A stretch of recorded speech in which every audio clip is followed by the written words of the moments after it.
Happening, y'all? SpOrder here, back with more Bloodborne, and in this episode, we're gonna take out the Witches of Hemwick.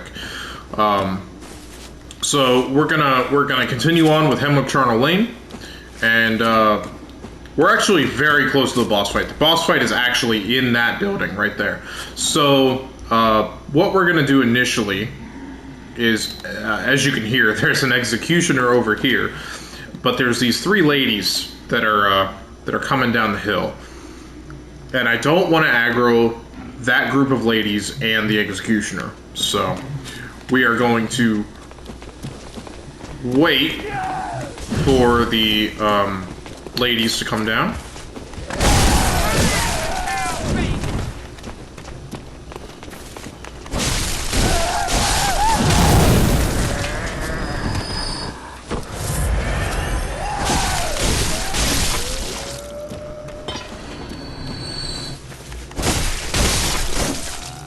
Kind of standing there on the tombstones. Fine.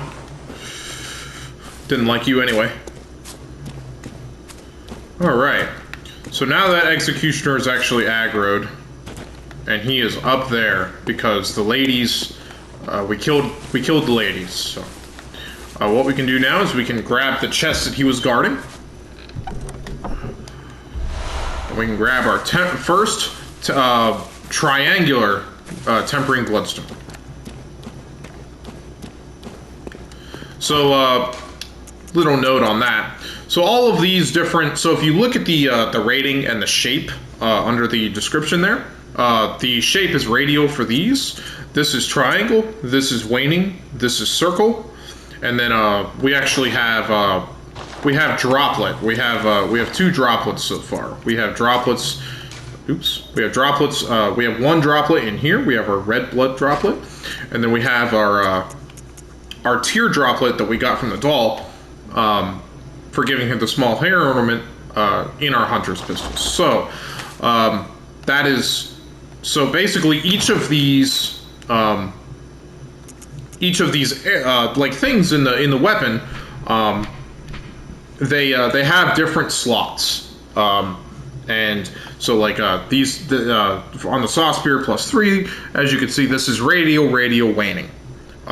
And then in the Chalice Dungeons, there's actually alternate versions of these weapons that can, you can actually get like, they're called uncanny and lost weapons. And basically what they do is they have different slots. So like instead of a instead of a radial waning, you might have like a radial triangle waning, right? So you basically have all these different types of slots. Basically, you can modify your weapons to your choosing. Basically, it's a pretty good way to min-max your gear, if you will. I've never actually tried sneaking up on this guy, but we're gonna try it. Oh, all right, we can't.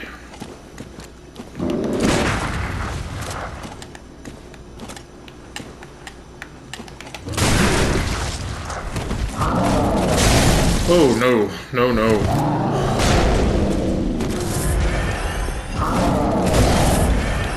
Alright, let's stop with that, jumping attack there.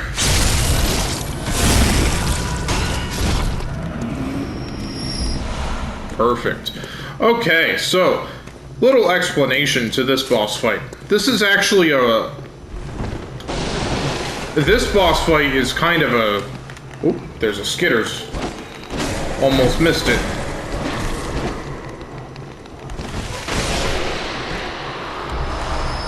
More twin bloodstone shards, that's great. Alright, so this boss fight is kind of a gimmick. Basically, it, so as long as your insight is 1 or above, so if you have more than 0 insight, the boss will spawn ads. But if you have 0 insight, those ads won't spawn, like, at all. So, basically, what we can do is, so we get insight when we start the boss fight, right? So what we can actually do, when we enter this room, we're going to get insight. So we can enter this room, and then we can get the insight, and then bold hunter's mark out. And that's what we're going to do. And go spend all of our insight, bring our insight down to 0, and then we're going to come back and kill this boss, and it's going to be very, very easy. So we're gonna find it, and that's an ad. That is one of the ads that the boss would spawn. So as you'll soon see, as soon as we spend our insight and bring her down to 0, we won't have to deal with those ads anymore, which is very good.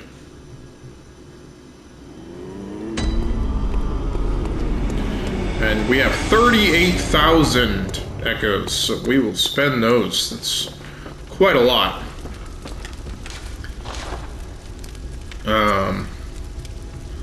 Still can't get that. I really want to get that to +3 so it can start doing more damage. But the Saw Spear is actually doing really well. I could upgrade it to +5 right now.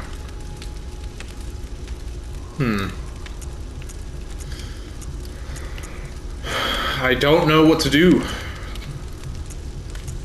Like, the Holy Blade does more damage.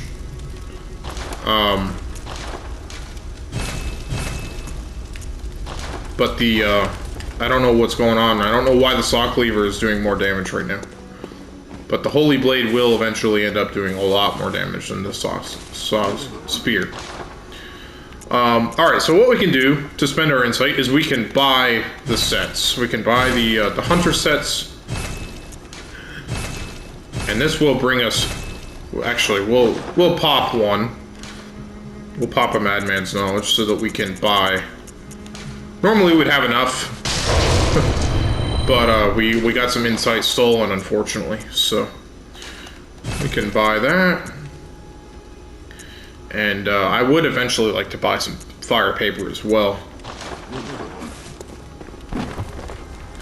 Alright, so yeah. Let's store some stuff we aren't really using.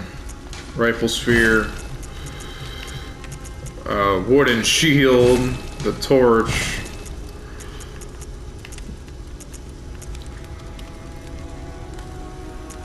Well, we can sell that. That's our starting gear. It's not very good.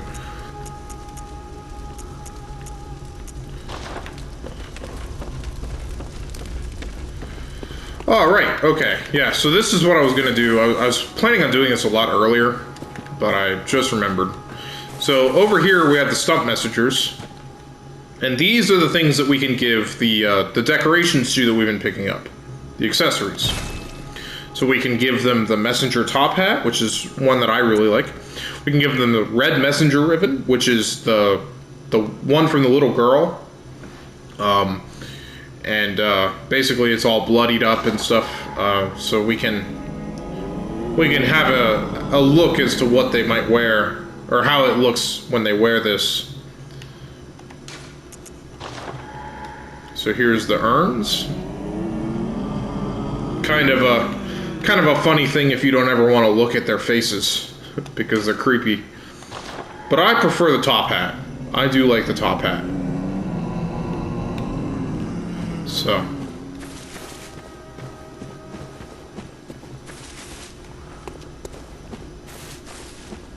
Alright, and now that we're at 0 insight, we can spend our echoes. Very well, then. So we can get 20 in endurance, finally.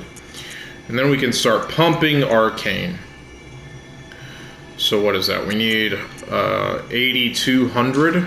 I'm sorry, we need 1,200 to get the next level.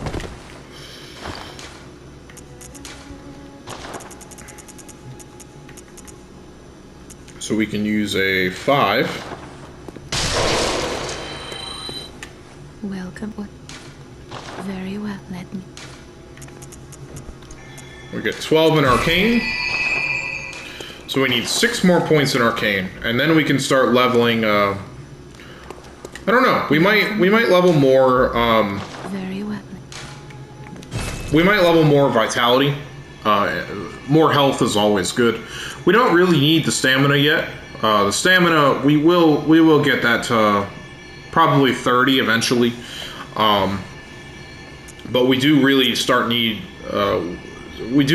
to start leveling strength and skill after we get our arcane. Our damage is starting to suffer a little bit.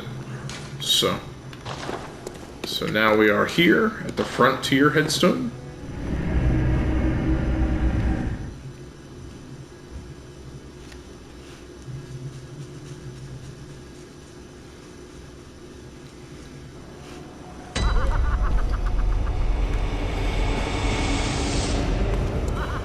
Alright, so, to make things easy and quick, we're just gonna run past all of these enemies.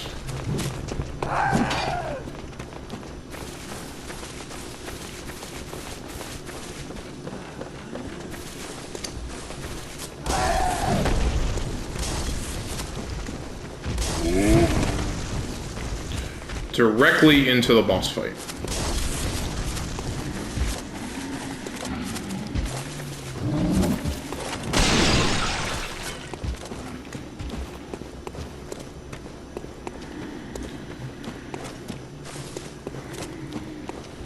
Hey, excuse me, ladies, I'm coming through. Oh shit, ow. Stop that. Not nice. So we're actually gonna heal in the boss room. It's gonna make things easier. Alright, so, let me explain this fight. So basically what this is, so as you can see, as we back away from the witch, she will basically turn invisible.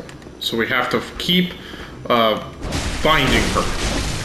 And she will teleport throughout the room. So you can kind of see where she went. Yeah, so she went up here. So if you look and get a good spot, like in the room to like view from, we can pretty easily see her. And I missed her that time. We can hear her walking, so that's helpful too.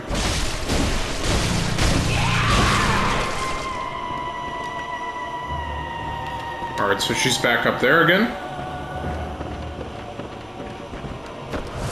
Let me see what my damage is looking like for this.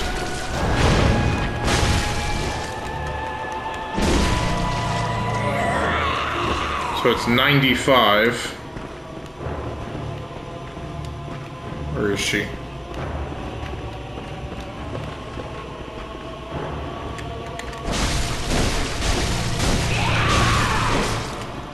So as you can see, that one's actually, that one was not taking damage, or it looked like it wasn't taking damage. It actually was. There are 2 Witches of Hemwick. And that one will only appear after you kill the first one. Well, it will, the boss health bar will only appear after you kill the first one.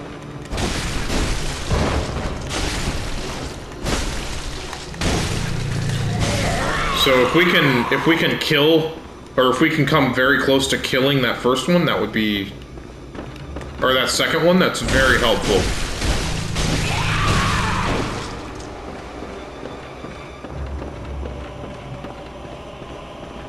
And I missed where she went.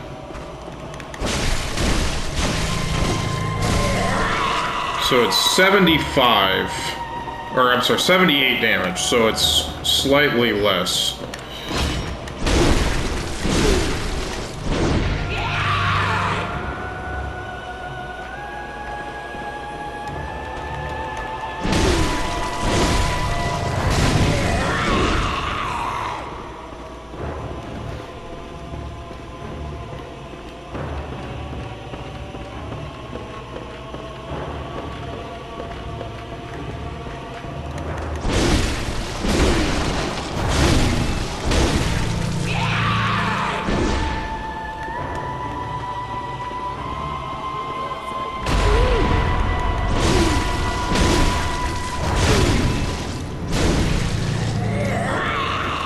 So now, normally you would have to be dealing with a whole bunch of ads on top of this, on top of finding both of these witches. So having 0 insight makes this fight significantly easier, as you can see.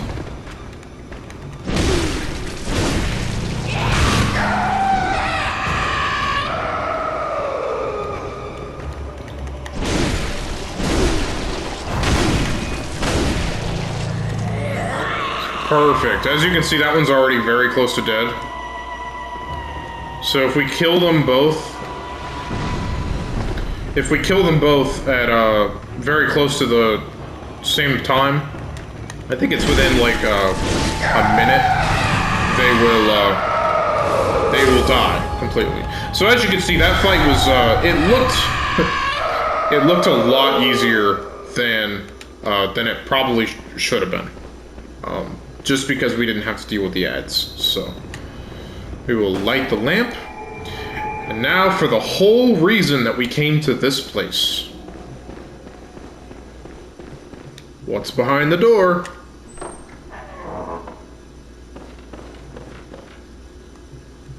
A hunter that has been tortured. And we get the rune workshop tool. Now this thing is extremely useful. Runesmith Carroll, student of Bergenworth, transcribed the inhuman utterings of the Great Ones into what are now called Carroll runes. The hunter who retrieves this workshop tool can etch Carroll runes into the mind to attain their wondrous strength. Prophet Willem would have been proud of Carroll's runes, as they do not rely upon blood in any measure. So that's really good. So we can now go engrave our runes into our mind. Basically what I was talking about before. They basically are power-ups that we will always have. As long as we are using that rune. So we can talk to Gurman. The moon is close. It will be a long hunt tonight. If the beasts loom large and threaten to crush your spirits, seek a holy chalice, as every hunter before you has. A holy chalice will reveal the tomb of the gods, where hunters partake in communion. So what he's talking about is the Chalice Dungeons. So these are actually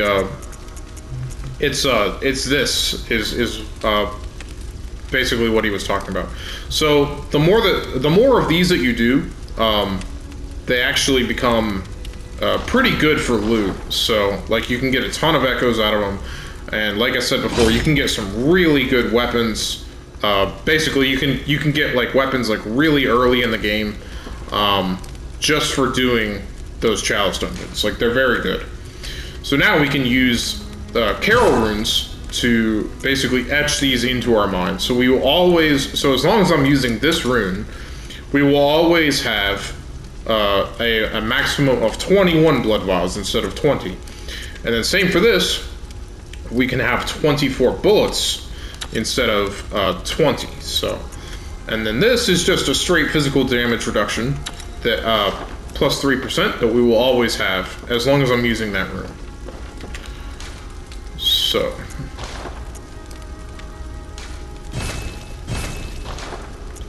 let's look at the blood gems that we got, see if we have any better. 2.7.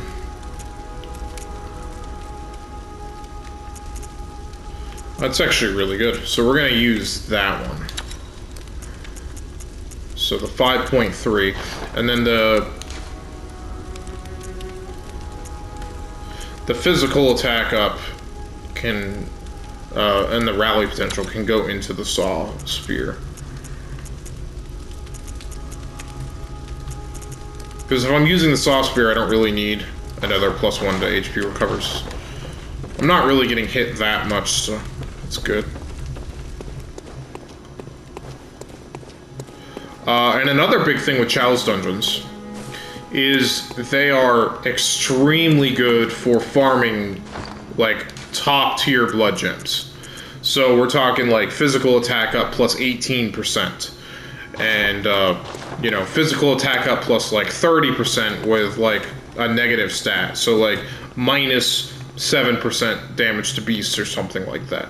So it's you can modify your weapons pretty extensively using the blood gem system in Bloodborne.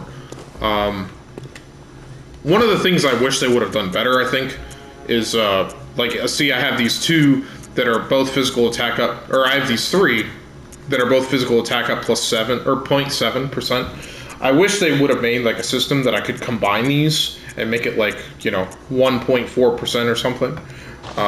That would be better, I think. But Welcome. What? Very well. all right, more in arcane. We're at 13 arcane. We need 5 more levels.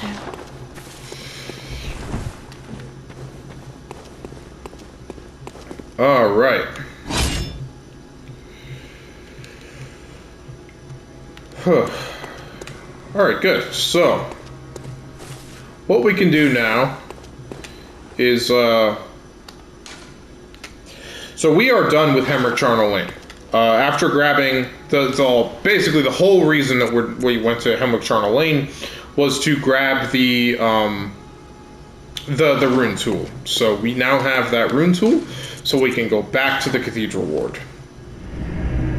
Cathedral Ward is kind of like a central hub for a lot of the initial part of the game. So it's very useful. You're going to be going to Cathedral Ward a lot.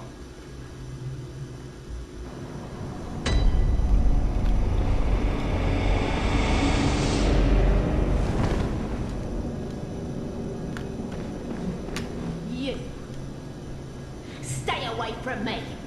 I know all your tricks. Yeah, so she's still a little bitch, but that's okay.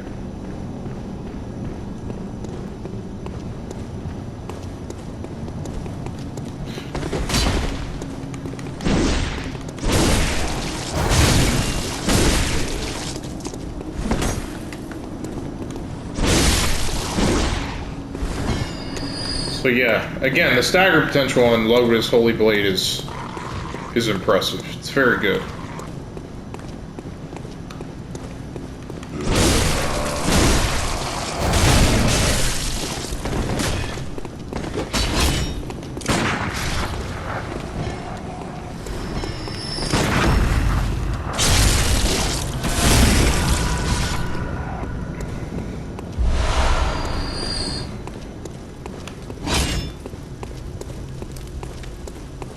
Alright, so what we're going to do now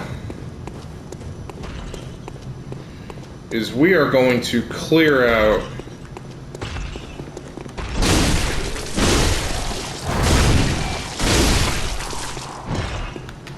perfect. We're going to clear out the...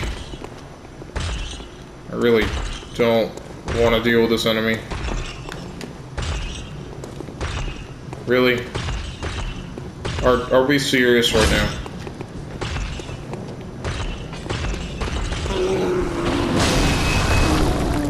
Okay. You know what, big boy? No, we're not dealing with you.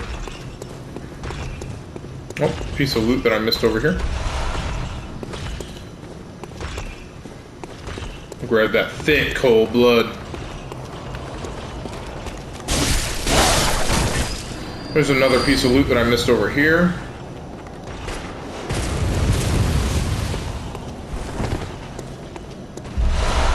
More Quicksilver bolts. And I am dodging these shots.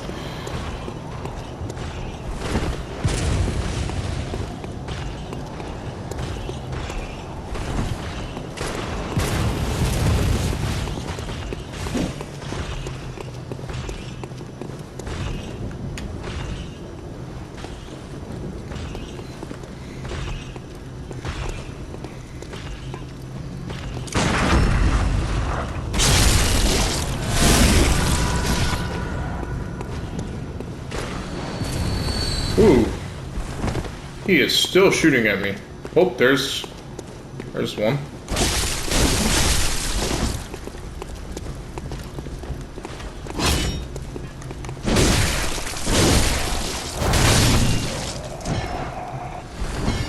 Get staggered, bitch.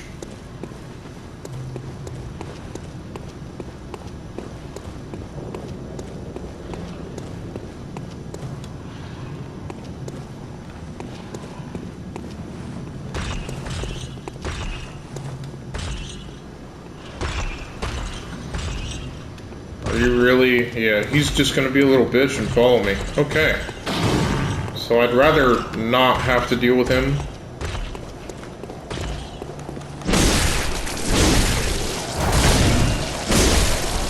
So now these are, these enemies are a bit more dangerous, and for some reason, I don't know what that reason is, but these enemies will inflict frenzy on you. Now frenzy is basically a mechanic that makes it to where, ooh, that was close.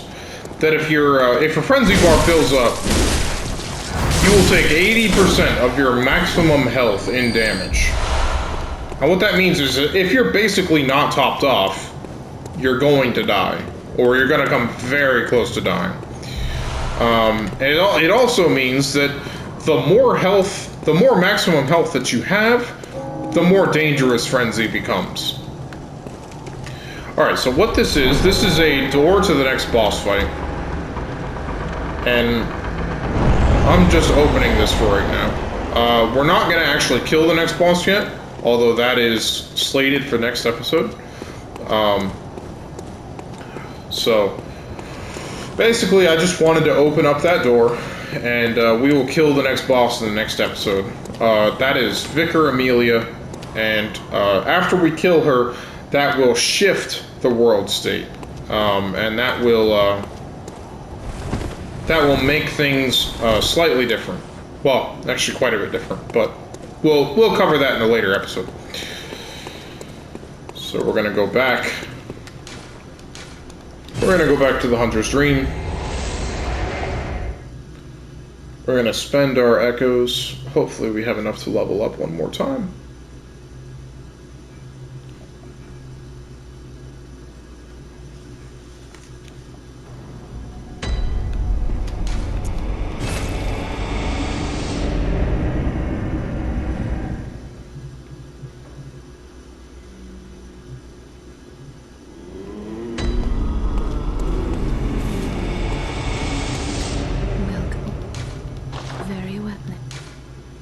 Alright, so I need 100. Alright, we can get that pretty easily. I believe that's a 6. Oh. It's a 6 and a 1. Welcome. Very well. 69 echoes left. Lol. Alright, so in this episode we killed the bitches of Hemwick, and we got the runes, so we made really good progress this level, or this episode I should say. So thanks for stopping on by. I hope you really enjoyed it, and keep coming back for more if you want to see more. Peace.